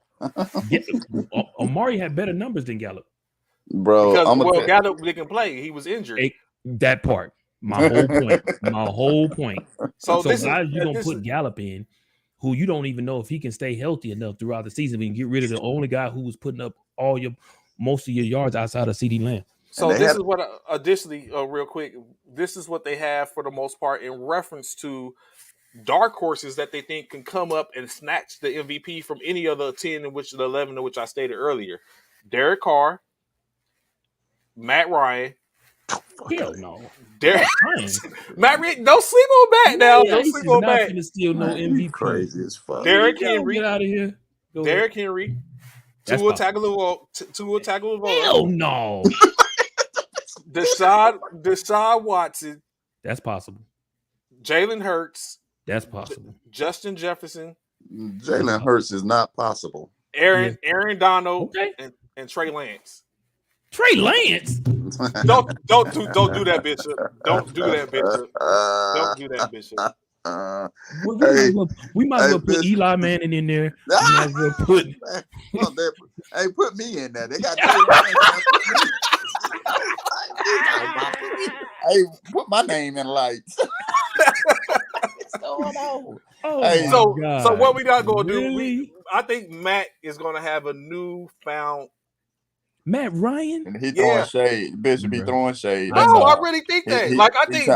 I think Matt and I think what's Carson are going to have a new in Washington. No, Carson and the Raiders, right? No, Carson in Washington. He and the Commanders. Remember, he got traded to the Commanders. Hell no! Stop, man! Stop. That part. That's what I'm saying. Hey, Trey, I'm gonna tell you something. Now, like Matt Ryan. I never doo-dooed on Matt Ryan when he was with the Falcons, but I went to several of their games, and I don't get to go to many NFL games because my pocket slim and my all that other great stuff. But when we had Julio, man, I went to that game and I watched Matt Ryan throw that darn ball to Julio. And do you know he don't throw the ball on a rope? He throw moon shots. Mm-hmm. And so you take that and you move that to Indianapolis and go down there. And the only reason why Matt Ryan was having success because Julio's running up under that bull. You know what I'm saying? And so he's gathering up yards. Mm-hmm. Man, Matt Ryan don't throw the ball like a regular. I'm looking at the other quarterback. I'm watching Drew Brees. he put, and Drew Brees' arm was raggedy at the time. You know what I'm saying? He was ready to go home, but he was still throwing darts. You know what I'm saying? And so you think about this, Trey. Me and you both, Bishop. I ain't never played with you, Trey. We love a quarterback that throw the ball up in the air. Because guess what they do for both of us? It gives both of us time to run up under it. You know what I'm saying? So that's a 50-50 ball. Now you got a quarterback that's putting that ball on that rope. Now, it makes a complete difference, because I had a quarterback in Washington, and that dude put the ball on a rope down the field, and it don't give nobody no time to get to it. Yes. And so I'm telling you, like, Matt Ryan can be successful, but I don't think what everybody thinks is going to happen in Indianapolis is going to happen. I think it. I think Matt Ryan can go to Indianapolis and make and play well. I do say that. I'm like Mr. Dozier though. I don't think he's gonna pan out to what everybody think he's gonna pan out, and he's definitely not gonna be a front runner for MVP. That's not gonna happen. Well, this is now. I'll justify why it was said like that, Bishop, is because Indianapolis, how many games did they win last year? They were doing good last year. They were supposed to beat the Jaguars to get into the playoffs, but they couldn't beat the Jaguars. But their fans showed up with clown suits on, remember? Yeah. And then they lost the game. But if they made the playoffs with your boy playing quarterback, now if Ryan go in there and facilitate and they continue to do the same thing, I can see him being in the talk. You see what I'm saying? Just because of what y'all said earlier. He's touching the ball. They in the playoffs. You know what I'm saying? I can see him being in the talk, you know. And he goes and turns the team around, basically. No, he ain't going to turn the team around because they one game away from the playoffs. So it ain't too much turning around he can do unless what? He win it all? That's about it. That's it. That's the only thing he could probably possibly make it a turn. He going to a ready-made team. What's that boy down there running the ball? Taylor? Yeah, you talking about I think you had the Titans running back in there, Henry, but Taylor is a beast. He is. Taylor is the truth. Taylor is the truth. Let's go to what you were talking about. Well, let's go to Bishop and Tua. What's another one? He's another quarterback I think is going to turn around. He's not, dude. He's not that dude, bro. He ain't got the dog in him. He ain't got that dog in him, bro. They already saying the man is underthrowing Cheetah already. Cheetah came back and stated that it's just a matter of getting it together. Even though when they was throwing, I was like, "That's a duck. Look at that." But still, you know what I'm saying? Check this out, right? But still, we're talking about Tua knows. Hold on, Tua knows. Don't get me wrong. Tua knows that Cheetah is the fastest man in the NFL. So why would you possibly underthrow this man? If anything, if I'm a quarterback and I got a strong arm and I know I got Cheetah out there that's about to run this route, I'm going to try and throw as far as I can to see if he can get to it. I'm going to try and throw as far as I can to see if he can get to it. That's going to let me know, okay, if I throw it like this and he got to it, bro, I'm taking the lid off this thing. Yeah. I'm taking the lid off. I'm not underthrowing him. He got his whole team is speed. His whole core. And that's what he don't have that arm to deal with that speed. Okay. He don't. Yeah. And I think he can manage. I think he's gonna be able to manage. Well, if he does manage Trey, it's gonna be underneath. It ain't gonna be that part. Yeah. He's not blowing. It's gonna be far between him blowing the top off. Blowing the top off is gonna even be. Go ahead. No, but that's the thing, right? He's not throwing fly routes. That's not going to happen. But he might catch somebody on a quick 10 yards and they take it to the house. The Cheetah needs. Don't get me wrong. Cheetah he accepts underneath routes, but he loves the over top routes. Yeah, because they love the over top routes because he know can't nobody stick with his speed. Mm-hmm. But that's going to be a lot of. That's going to be like. So what did Tua do with Waddle last year? Like Waddle had. I'm very sure everything wasn't underneath with Waddle last year. He was pushing. So I just think like he. Yeah, so I just think that it's a possibility that it's going to be. It's probably not going to be no 25, 40 yard route. I mean, it might be a 20-yard route that he just had to hit him in a sweet spot and let him take it. He's not going to get anything that's probably over 30 or 40 yards. And and for them to run up under it to get it, I just don't see that. But I mean, you ain't gonna be able to do that. You're not gonna be able to do that every game against every team. Yeah, not in the NFL. No. People gonna figure that. Yes, we know Cheetah can run. He's gonna outrun pretty much everybody on the defense. However, you throwing those crossing routes, they're gonna put Cheetah in the zone and let Cheetah run into another defender, a linebacker, another corner, a safety. Don't y'all think that's going to be hard? So, like, they got Gesicki there, who's not a shabby tight end. They got Waddle there. They have nothing but speed in the backfield. Exactly. When I want to step and go over that too. Like, they got running backs in Miami. Like, Miami ain't no. I don't think Miami is a slouch. So you got to think they wasn't a slouch with what they had.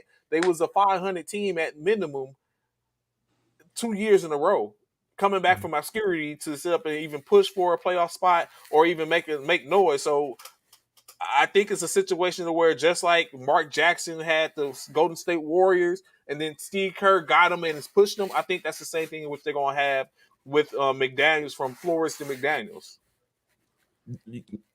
So I get it. You don't believe in Tua. I didn't like Tua as a college player. I thought he was just a gunslinger. So I can understand it. You know, he's still a gunslinger. That's it. But the thing is, I hear what you're saying about the running back, but the running back, we all know what the running game opens up the passing game. So you can run the ball all day until they put 8 in the box. Once they start putting 6, 7, 8 in the box, now you got to throw the ball, but you got to throw the ball over the top. And if he can't throw that ball over the top, you done defeated the whole purpose of your run game. Yeah. So, I think it's going to be interesting to see, man. I think it's going to be all about game planning and how they utilize the weapons that they do have. I'm going to be honest with you. I'm not a Tua fan because of what they did to Georgia and Alabama. You know, I'm like, where this pineapple came from? You know what I'm saying? Who is this dude sitting on the bench? That I could have threw that touchdown to that wide open dude out there though. But I do think that if the game plan is correct, that they'll be fine. I don't think y'all said Tua's a gunslinger. I don't think he's a gunslinger. I think his arm is mediocre, to be honest with you. I don't think he may throw it everywhere, but I don't think he's a gunslinger. I would like to see him be a gunslinger with that cheetah guy out there and Waddle on the other side. I would love to see that, but I think they're gonna have to find that intermediate area and hope and pray for that pop the top area. So when I say a gunslinger, I'm talking about he don't have the over the top. Yeah, but he throws the ball. Yeah, he throws the ball. He throws up and has the receivers do the work. Like, it was the same thing I thought Mahomes did. The same thing I think Mahomes did. He just throws the ball up and he had Cheetah to do it. Now Tua has that in Tyreek, what Tyreek had in Mahomes. So I think that it's just a switching. So moving on. Jalen Hurts. So I get it now why DJ is like Jalen Hurts is that person, because you know what I'm saying, he was big on Jalen Hurts and then he was quarterbacking for Georgia. When he was, because basically Jalen Hurts was helping Georgia, so I said he was quarterbacking for Georgia in that national championship, and then it all fell off and they put Tua in. So why is Jalen Hurts not a particular MVP of dark horse in your opinion, DJ? I think he is, but okay, in much respect to Jalen Hurts, but Jalen Hurts, and I've been using this term all day long, and I got to get ready to go. I don't see the dog in his eyes. I've never seen it. You know what I'm saying? He's always been that cool, calm demeanor, and probably that's what you need as a quarterback. You want somebody with a level head. You know what I'm saying? But I don't feel like if I'm in a huddle with Jalen Hurts that he gonna get me up there and ready to go. You know what I'm saying? Yeah, and I don't feel the motivation and I could be totally wrong. He could probably be cool, calm, collected, get in that huddle and be like, all right, this is what we got going on. But I just don't see it in him. You know what I'm saying? And do you need to see it in him? Peyton Manning don't do that. Tom Brady don't do that. Deshaun Watson. Watson either. You know this dog Deshaun. That's why they don't get his ass. But Bishop no. I don't know nothing. I have no idea. But honestly, I would love to see Hurts do well. You know what I'm saying? I would love to see him do well. I just don't think it's gonna happen. So real quick, 2 things for you, DJ, real quick before you have to cut out. So we want to ask a question. You being an Atlanta Falcons fan, we want to get your take on what is Atlanta Falcons schedule going to be with the schedule. So what I'm going to do, I'm going to call them out, and I just need Bishop to keep account of the wins, and I'll keep account of the losses, so that way we can have an idea of what it is. So first game. Let's not do this. Loss. First game. Loss. Their first game will be. Hold on, let me find it. Wait a minute. Who's Atlanta's quarterback? New Orleans. They playing. Mike B told you they playing New Orleans. They play New Orleans. Their quarterback is Mariota. Mariota. So first game of the season. Mariota. Saints against Saints in Atlanta. Win or loss? Hey, you remember we used to do this? Whoop whoop. Get mercy rule first game. Okay, so that's Loss. a win for A New Orleans. loss. A loss. Oh, we lost for the Atlanta Rams second game. Loss. We're gonna fight, but we're gonna lose. Okay.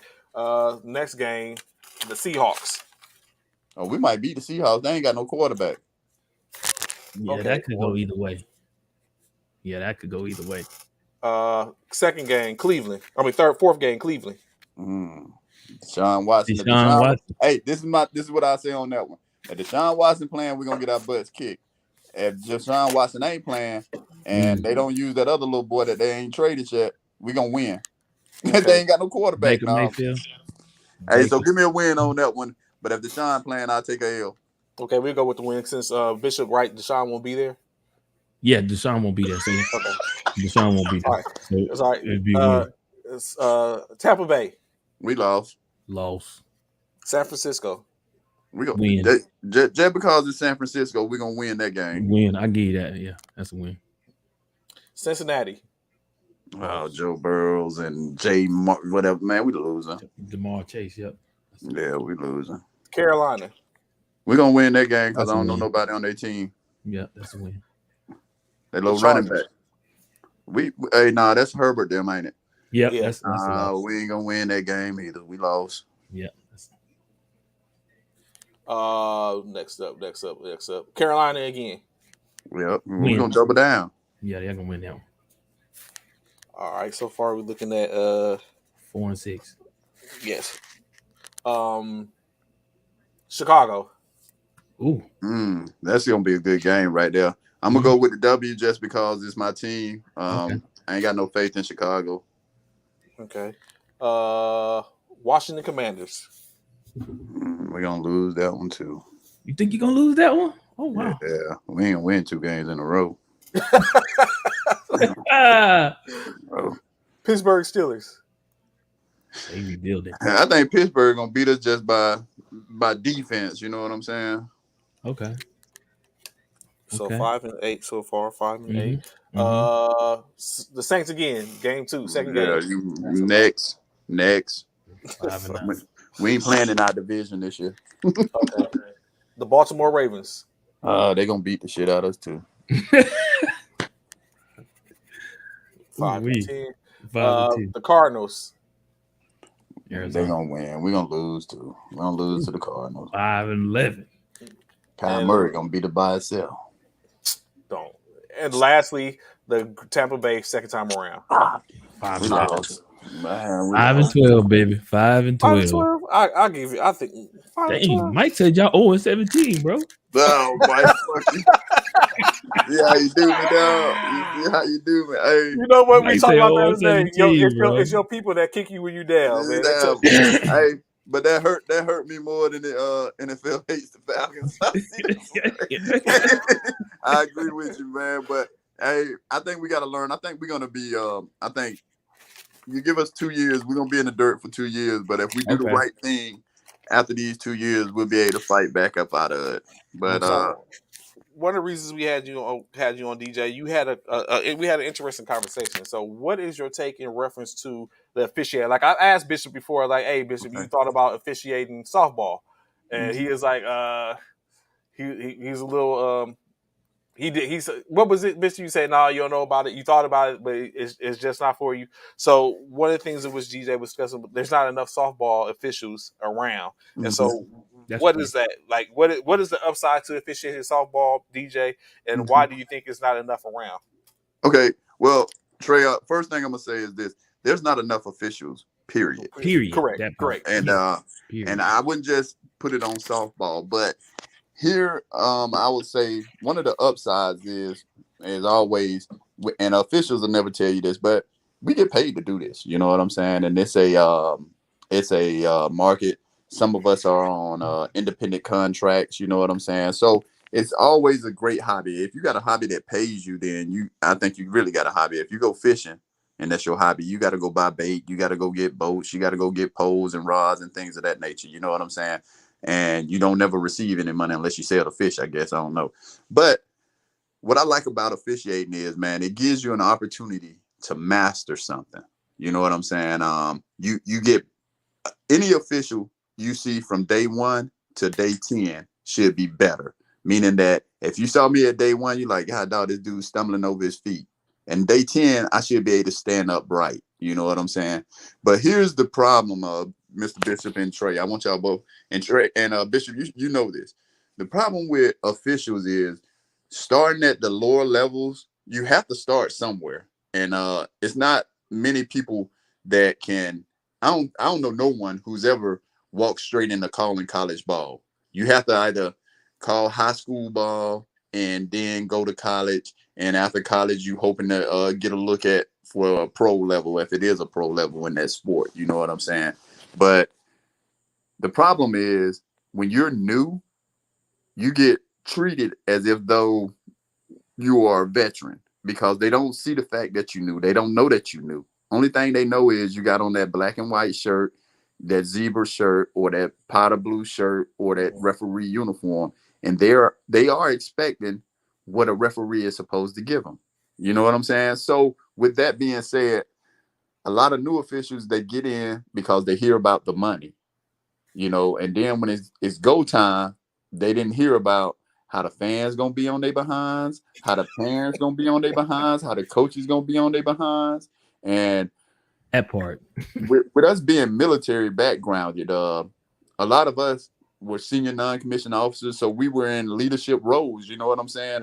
My wife and kids came out to a game, and my wife, after the game was over, she said, "I can't believe you let them people talk to you like that." You know what I'm saying? Like, I know you'll get it all. You know what I'm saying?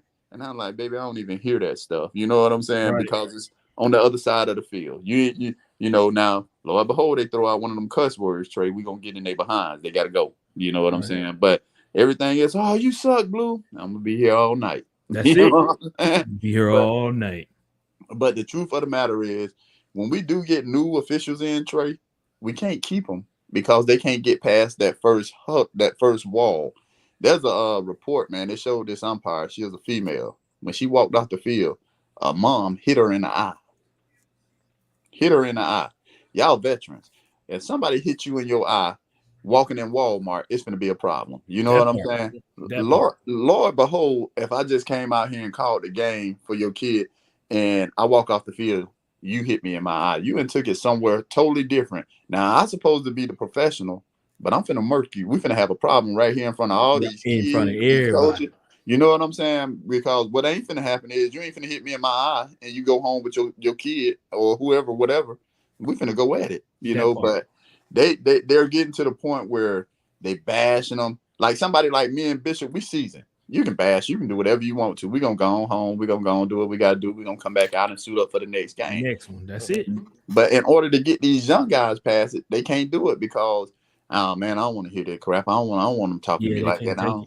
Yeah, and it sucks, man. And not only just the fans and the parents, but the coaches give it to them too. Oh, you know, they give it to them too, man. They gotta go out there and make a mistake. They treat him like he the like, you know what I'm saying? And and who wants to deal with that? Half of these, you know, basketball is played inside in air conditioning. You know what I'm saying? But you got sports like football, softball, and baseball that's played on the outside in the heat. Man, I ain't gotta stand out here in this hot sun and listen to all this. That part you do and not. Then when and Bishop, then when they show up for the game and they say, "Hey, we ain't got no officials," all them people who were calling the game when the official was there, I ain't no umpire. Yeah, you was. Go on out there and help the kids out. Yeah, you know all the rules. Obviously, you know the rules. So come on out here. Yeah, obviously you know the rules. So from a mechanic standpoint, what is harder? The basketball, softball, baseball, so for me, flag football, what is? So none of them are really harder than the other. In my opinion, like what's harder?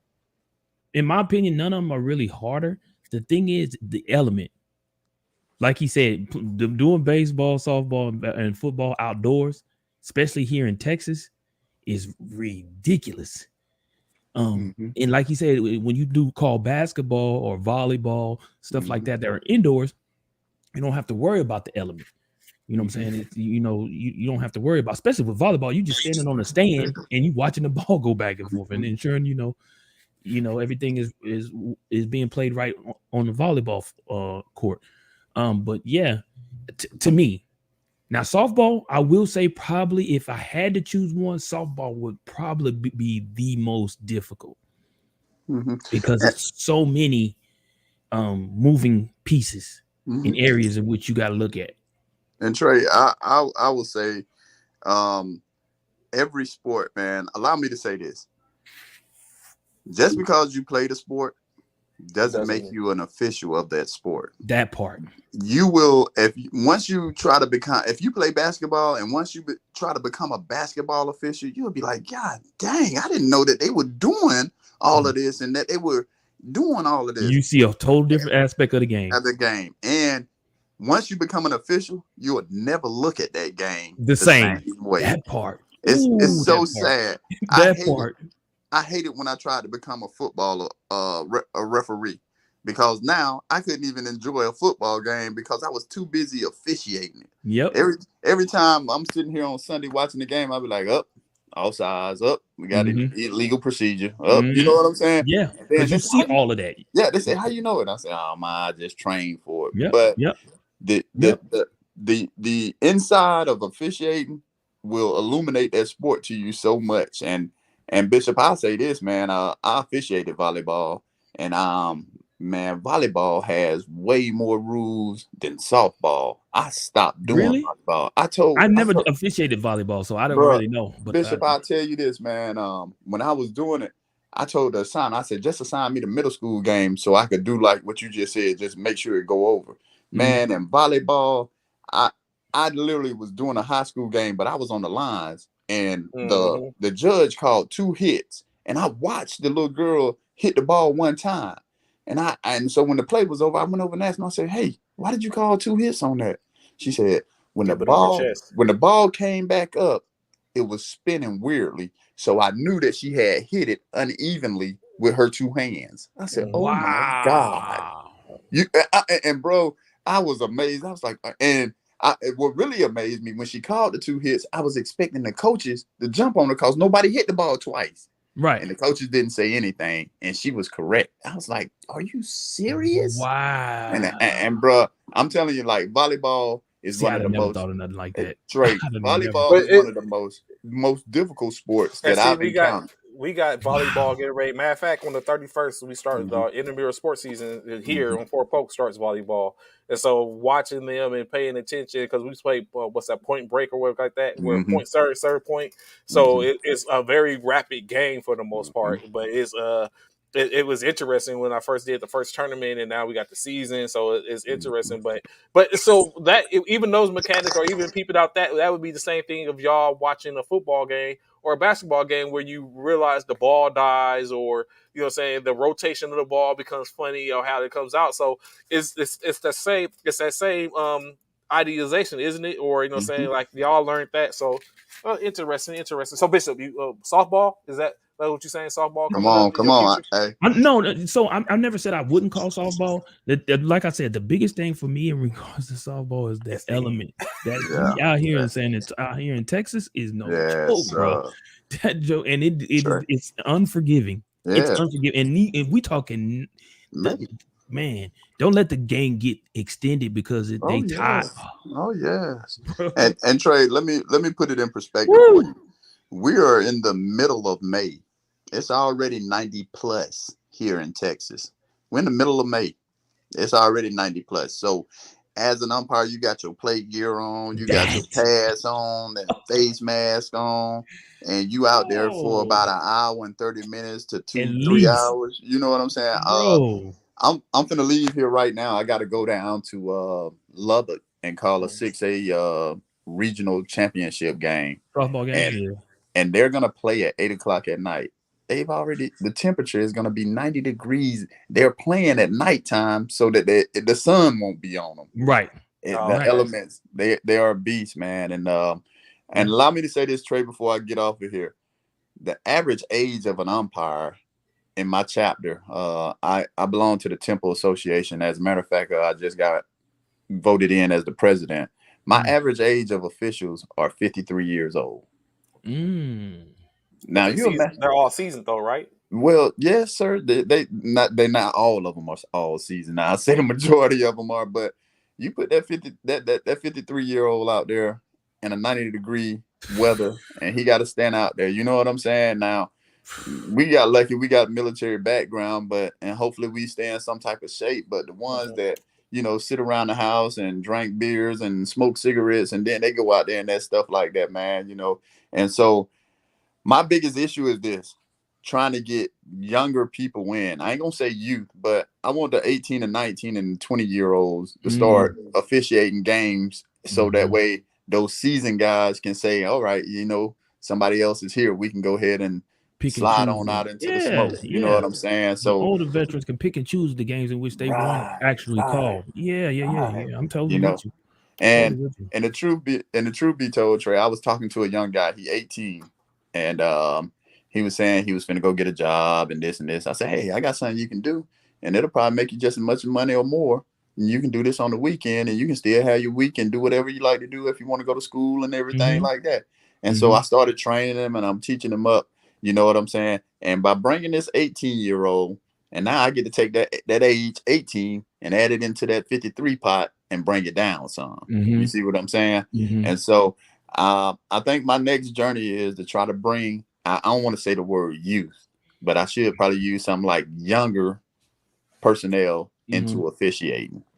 And I already understand one of the bigger problems I'm going to have is getting them past that interim of, boo, you suck, and so on and so on. Part. We can take that a little bit better as grown men. Right. But an 18, 19-year-old boy, he don't know how to deal with that. Right. Yeah, they don't know how to deal with that. So especially when it's coming from all angles, from both as sides. I was telling Bishop, at some point I plan to maybe enter into the realm of what y'all doing once I get somewhere. Hopefully to move back to Texas at some time in the near future, and then so I can get it wherever I'm at to sit up and get into officiating. Once I decide like I'm complete, I think I still got at least one more in me, the flag football wise. So I'm still I'm still trying to get that. You know what I'm saying? So once I know I can hang that up and go out with us, because I ain't get a chance to go out how I wanted to here in Fort Polk, because I ain't like the intramural program here. So until I became a part of it, so I have that in which I'm trying to get at least one more in me before I like, you know what, it's a wrap. I'll go ahead and hang it up. I feel like I've done all I could do in this sports, and I'll go ahead and bow out from that competitive aspect. And then go from there. So I definitely plan to enter into that. I tell Bishop all the time, hearing you, I plan to do it. I don't know how that's going to go, but I definitely plan to get into the officiating and make some of those officiating checks. But you know what I'm saying? That's how I ended up doing it, Mr. Dozier, because I started officiating in Fort Hood. I had that I thought that I was wanting to hang up my cleats for flag football. Well, actually, what it was I wasn't playing basketball no more. I had stopped playing basketball. So I was still playing flag football, actually. So instead, I was like, but you know what? I said, I still want to be around basketball. So I said, you know what? Let me officiate. So I started officiating intramural basketball on Fort Hood. Okay, so you know the Patties and everybody? Yeah. I started doing that. And once I did that, I liked it. And I was like, you know what? I liked it. And then I still kept playing flag football. And then most recently, I went back to officiating basketball, and then I stopped playing flag football too after I got to an age where I couldn't do it anymore. My knees wouldn't allow it and stuff like that. And I was like, you know what? I gotta let flag football go. And so I started officiating flag football too. So yeah. I'm happy that you doing that, Mr. Dozier, and grabbing that 18-year-old and younger individuals, and hopefully the official corps can get some younger guys and younger women, men and women, because women, there are a handful of women. I think all the officiating I've done this season, I think I've officiated with one woman the entire season. And not saying they ain't out there, but I've only officiated with one.